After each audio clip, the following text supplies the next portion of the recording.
Don't trust Museveni. Apart from the allegation that he's your father,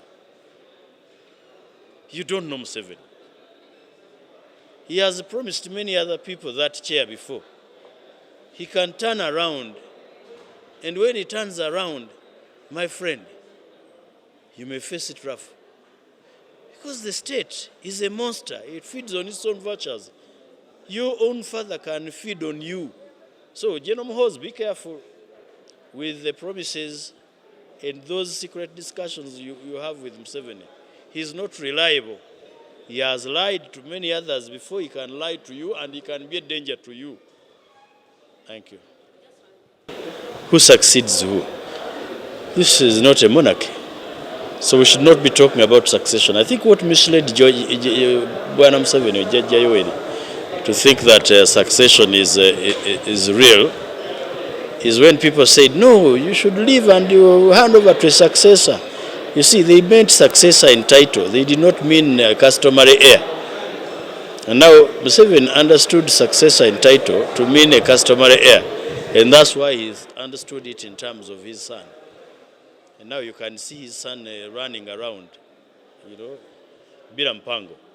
He's here, he's there, he doesn't even know what he wants to be. Why? Because his father is confused in terms of what they understand by succession. Of course, the environment, if you're talking about succession, can only be polluted because it is used and exploited corruptly.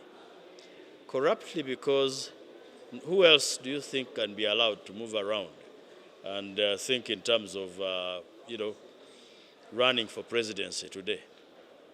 Who? Amongst the potential candidates. Can Kyagulanyi run around the country? Dr. Besigye yesterday could not leave his house.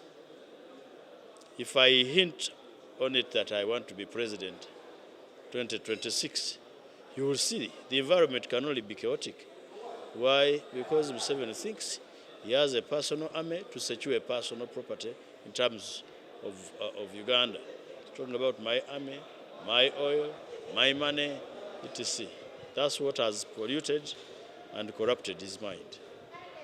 Now, the other aspect of corruption is you're talking about a soldier, a serving soldier. He's doing everything that others have been court-martialed before.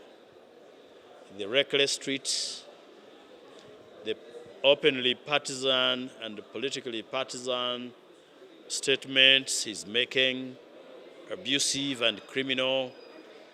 Nobody is reining in on him.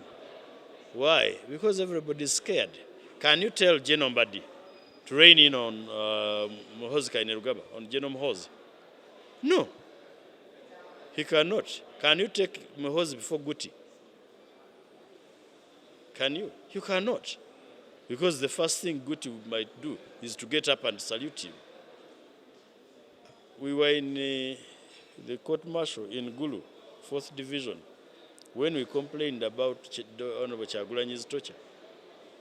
Guti was the chairman of the court-martial, General Guti, was the first to say, why did he go into a war if he could not sustain it? He thought he was going for a dance party.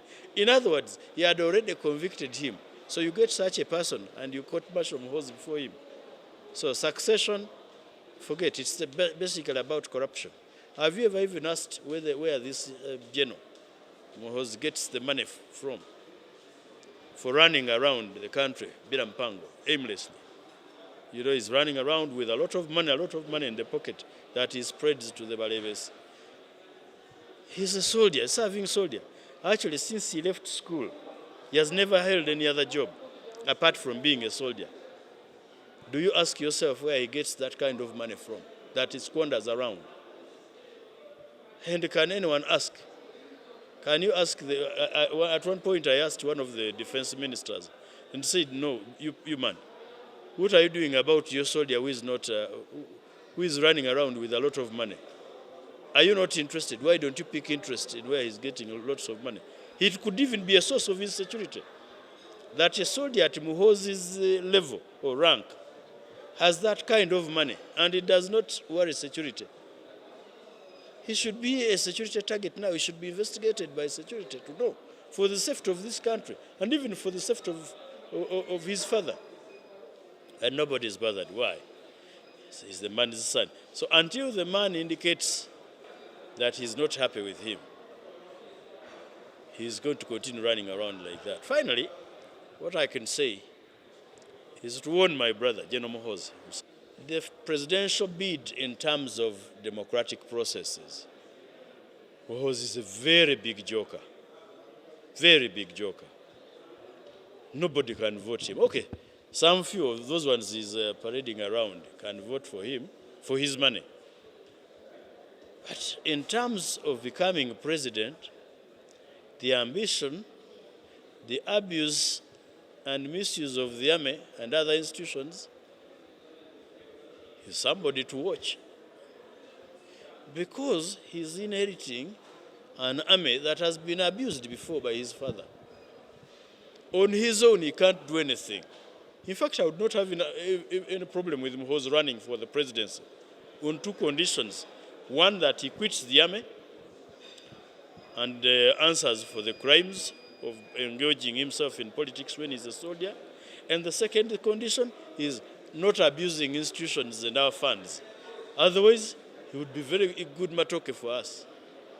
He would be very, very good matoke. Has he got a CV in politics? Has he got a CV in human relations?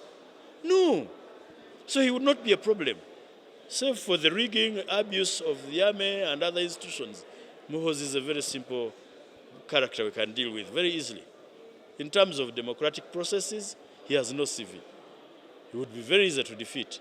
My only worry is if he conducts himself the way he's conducting himself, if he, in concert with his father, abused the army, that would be my concern. Does he even know what to tell the voters? For example, what is it that Muhoozi can tell the voters? That vote for me to do what? Does he have a track record